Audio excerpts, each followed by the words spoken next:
Hey y'all, welcome back to my channel. I wanted to show y'all a couple of my projects that I have going on. And that would pertain to junk journals. I just cut this box. It is a cheesy box.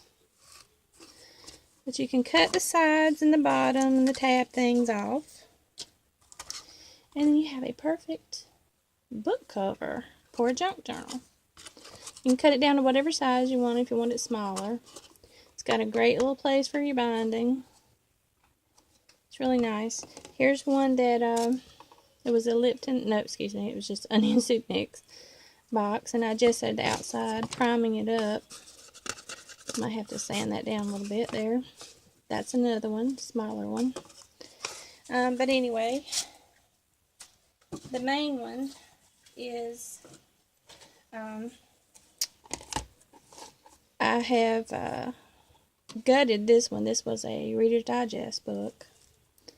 And I took the guts of the book out. I wanted that to stay, but it was kind of getting dry rotted.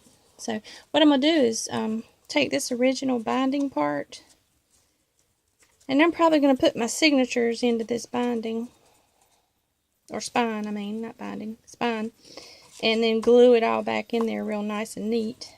But the outside of the book, I actually put tissue paper. Not my own idea, y'all. I've been watching a lot of people. Glued this down, gessoed that part, and then went over it with Mod Podge. And inked it a little bit before I Mod Podged. I have not done the back part yet. So this is what it looks like. See, I hadn't done this side. And I'm probably going to put some fabric on it as well. And here's my baby that I'm working on right now. Same thing, Reader's Digest book. Again, the tissue paper. But I did some crazy painting with acrylic paints. And then Mod Podged over that. I don't know if y'all can see that. But here's what I've done so far. Just wanted to share it. I put a book page in here and stamped on it. And actually, if you look closely, the words are upside down, but see, it doesn't matter because it's just the first page anyway. It's just the intro.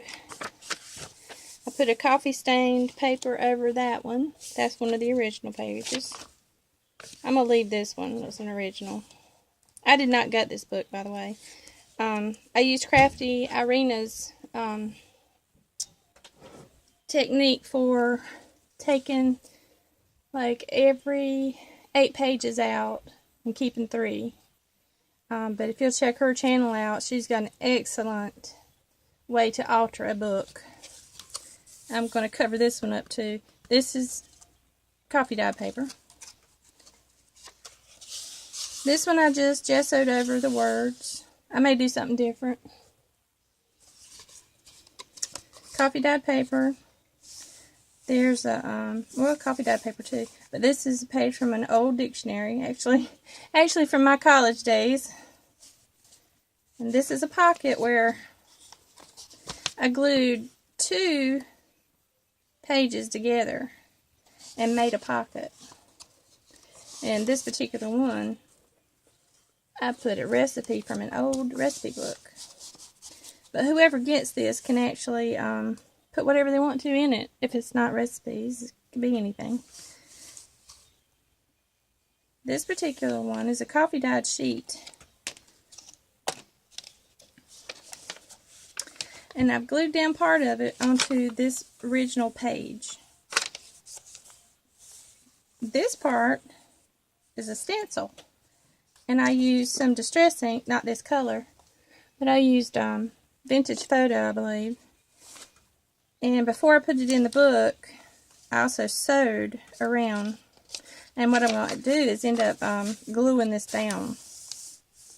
And then it could be a journaling spot. Another pocket within the book. Some more coffee dyed paper for journaling.